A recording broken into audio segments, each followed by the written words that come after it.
Con el licenciado Gabriel Brenner en Las Varillas, acaba de terminar su ponencia.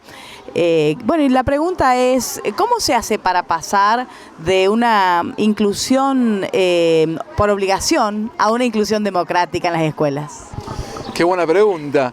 Mira, hay muchas maneras, yo no tengo ni la fórmula ni la única. Simplemente algunas ideas para compartir entre colegas. Yo me siento siempre colega porque soy docente. Quizás una clave sea poder entender que la escuela es un lugar en el que tenemos el derecho a ser iguales, pero que tenemos el mismo derecho a ser diferentes. Y quizás esa es la diferencia entre una inclusión que fue fabulosa en el siglo XX porque ha incluido enorme cantidad de población, nuestros padres, nuestros abuelos, nosotros mismos en la escuela, pero capaz es ahora discutir no esa inclusión, sino la forma en que se incluyó. Y eso es lo que vine a trabajar hoy, porque me parece que el desafío es poder entender lo que acabo de decir, y es que tenemos el derecho a la igualdad, pero también el derecho a la diferencia. Y que la diferencia no siempre es algo que se transforma en una amenaza, en algo a evitar, sino que la diferencia muchas veces enriquece a los grupos. Un chico o una chica que es diferente al común denominador, en vez de ser vista como la rara o como aquello de lo que hay que evitar o que hay que ocultar, muchas veces, y de eso hablé, lo que hay que meter debajo de la alfombra para que no se vea, uno puede ponerlo de manifiesto y en todo caso saber que la democracia supone aprender a convivir con diferentes. Entonces yo digo, el desafío de estas horas es algo así como unir lo diverso para enfrentar las adversidades. Y bueno, eso están haciendo, por ejemplo, con este congreso, 3 institutos de formación docente que me encanta que se unen, la propia municipalidad de Las Varillas, el reconocimiento oficial de puntaje y la valoración por parte del Ministerio de Educación Provincial y la presencia ayer de un viceministro, de un subsecretario como Horacio Ferreira, a quien conozco y que vino a dar cuenta de su trabajo, que es un trabajo, muy buen trabajo, y además es un pedagogo, un investigador de la escuela secundaria. Así que yo lo que agrego a tu interesante pregunta es que quizás esto es una ocasión. Y las ocasiones, a veces, a diferencia de las situaciones que pasan desapercibidas, de las que nadie se ocurre, las ocasiones son una oportunidad para poder desarrollar un diálogo más sincero, que redunde en un beneficio para las escuelas en este caso de Las Varillas, pero de Córdoba, y que fundamentalmente nos permitan pensar entre colegas cómo hacemos una escuela más justa, más inclusiva, en la que se enseñe y aprenda mucho más y mejor. Así que yo creo que el desafío es pensar una escuela que incluye, pero al mismo tiempo enseña, una escuela que cuida, que protege, pero al mismo tiempo que pone los puntos, para hablar en términos de los pibes.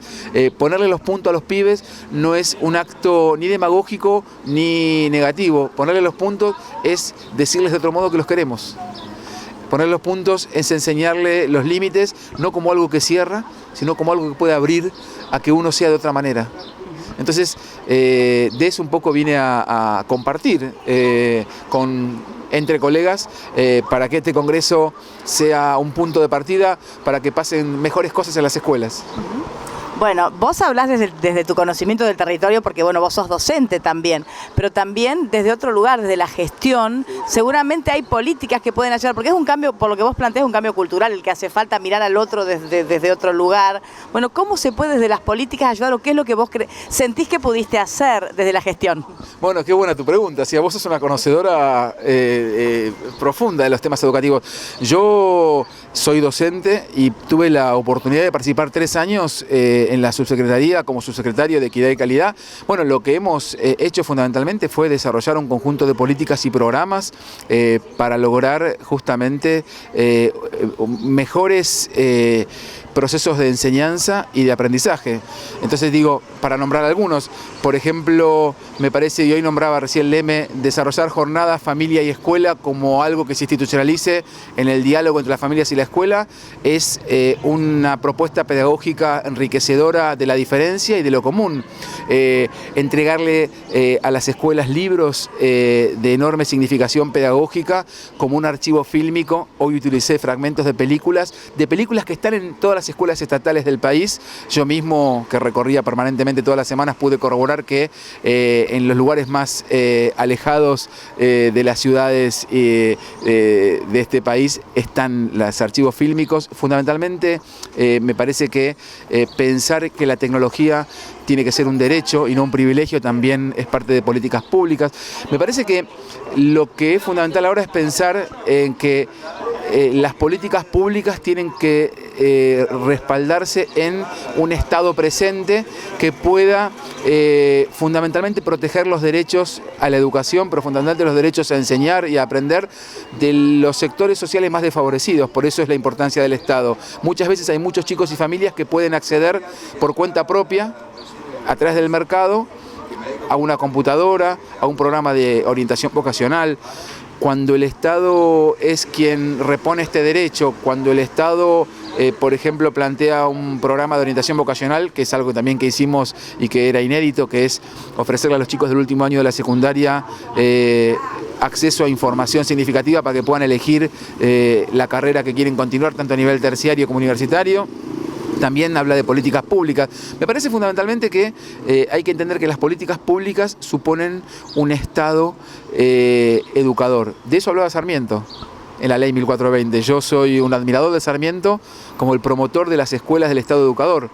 Pero también soy crítico de Sarmiento porque Sarmiento en su concepción planteaba de alguna manera la invisibilización o la negación del originario. Entonces, en ese sentido, también discuto el tema de la inclusión.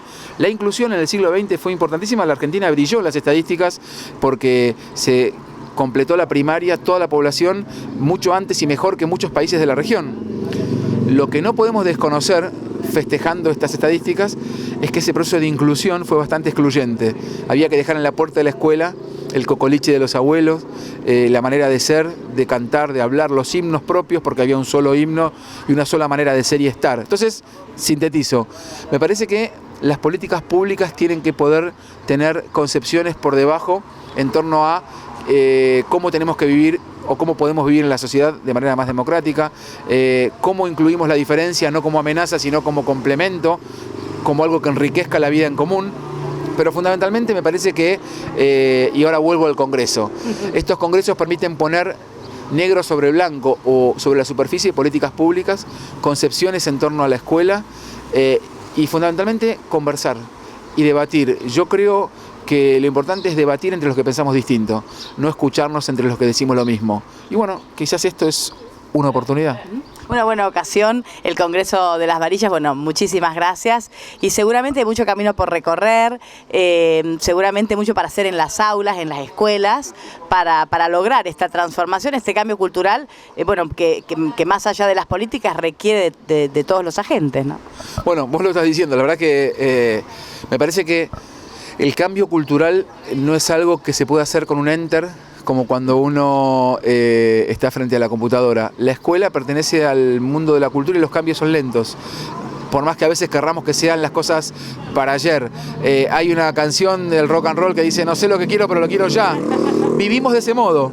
Quizás la escuela es una oportunidad para poner un poco de freno, para interrumpir la vorágine y la velocidad y poder plantearle a los chicos que hay cosas que requieren un tiempito un poquito más extenso que el que tenían pensado. Yo creo que la escuela es, con la imprenta, con los libros, pasar la mano por los libros es una experiencia inolvidable y necesaria, pero también es una escuela que tiene que incluir y tiene que darle la bienvenida a la tecnología digital. O sea, por suerte la escuela de la letra con sangre entra, quedó en la historia, es de nuestros abuelos y tiene que ver con la historia de la escuela. Hoy tenemos que vernosla con la escuela que está entre la imprenta y la cibercultura. Y no es una cosa o la otra, es con las dos cosas y es con adultos que estemos dispuestos a cuidar y enseñarle a los más chicos, pero también aprender de ellos. Nosotros somos herederos de una escuela en donde los adultos y los niños teníamos miles de kilómetros de distancia. Y creo que hoy hay que plantear esa asimetría, porque es necesaria la asimetría para que haya transmisión en la escuela, desde otro lugar, con mucha más cordialidad, con mucha más escucha por parte de los adultos. Me parece que hoy tenemos la oportunidad de pensar en vínculos más democráticos, en vínculos que sean de afecto, de cuidado, de seguridad y de cordialidad, independientemente de la distancia entre adultos y jóvenes. Me parece que es construir un lugar de respeto y de reconocimiento, y no de avasallamiento y de que, digamos, la autoridad la tengo yo porque sí. Me parece que tenemos que animarnos los adultos a buscar más explicaciones para las cosas que hacemos y no creernos que porque lo digamos nosotros las cosas suceden. Porque si no, no hay más que preguntarnos en nuestra condición de padres. Hoy lo decía recién Leme, a veces cuando le digo algo a mi hijo que tiene 17 años y me pregunta por qué, no le puedo contestar porque sí o porque te lo digo yo. Hay que aprender a fundamentar y eso a los adultos nos cuesta bastante. Bueno, muy bien, muchísimas gracias. A ustedes.